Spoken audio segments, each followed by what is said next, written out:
For more than 60 years, the assassination of JFK has been one of history's greatest, most debated mysteries. But now, a huge trove of secret files has finally been declassified.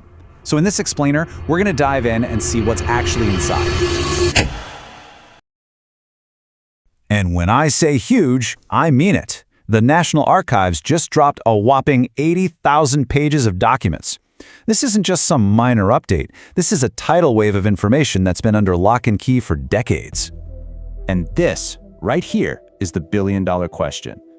For everyone from professional historians to late-night internet sleuths, these files felt like our last best hope for a final answer. So, is it in there? Did we finally get the truth? To really get it, we've got to take a quick step back and look at the timeline that brought us to this moment. It all starts, of course, on that tragic day in Dallas, November 1963. President Kennedy is assassinated.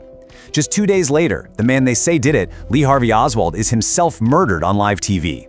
The official investigation, the Warren Commission, came back and said Oswald acted alone. But for millions of people, that answer just never sat right. And that doubt, that suspicion, is what makes today's massive release so historic. So, what was everybody looking for? You know the answer. The one thing, the so-called smoking gun that would blow the whole thing wide open. The expectation, the hope, was for that one bombshell document that would prove a massive conspiracy. But the reality? Well, according to the historians who've been poring over these pages, the files actually seem to reinforce the Warren Commission's original conclusion, that Lee Harvey Oswald acted alone. Yeah, this quote from Reuters pretty much sums up what the experts are saying. Out of all 80,000 of those pages, there's no single document, no aha moment that turns the official story on its head.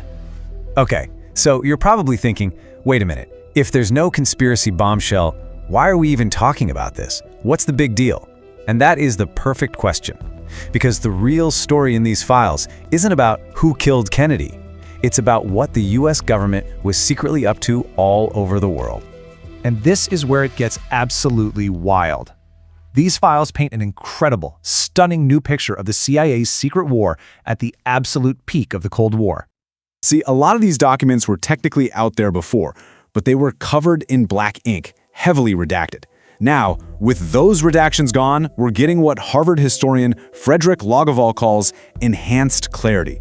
And what we're seeing is just the breathtaking scope of the agency's secret operations. I mean, check this out. In some US embassies back in the early 60s, nearly half of the entire staff were secretly CIA personnel. Yeah, almost 50%. A number so high it actually shocked the historians who studied this stuff for a living. And the agency's reach went deep behind enemy lines.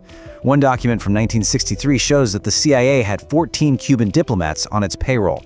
We're not talking about some low-level guys. These were people inside Castro's government, feeding information back to the US. And it gets even crazier. The files confirm 2 of those agents were actually Cuban ambassadors giving what the CIA called first-rate reports.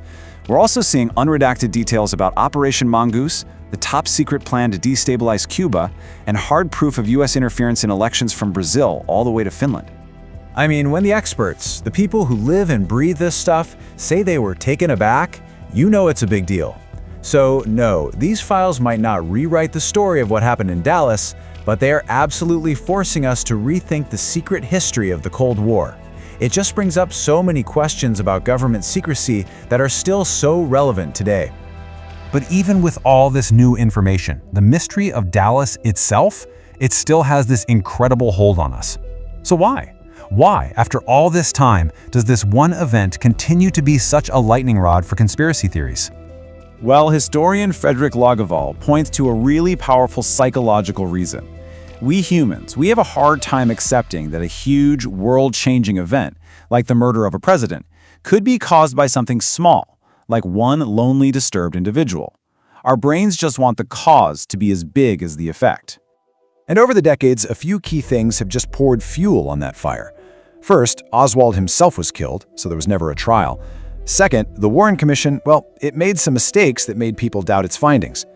Third, you have the Zapruder film, that shocking footage that makes the horror feel so immediate, even today. And finally, there's this powerful, lingering feeling that America lost something more than a president that day, a kind of innocence. So, these files have shed a ton of light on the shadowy world of the CIA. but they didn't tie up every loose end. For historians, there's still one major piece of the puzzle that's just missing.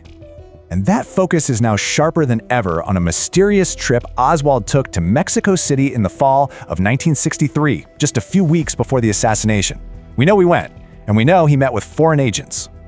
And that's the question that still haunts this story. What exactly was said in those meetings at the Soviet and Cuban embassies?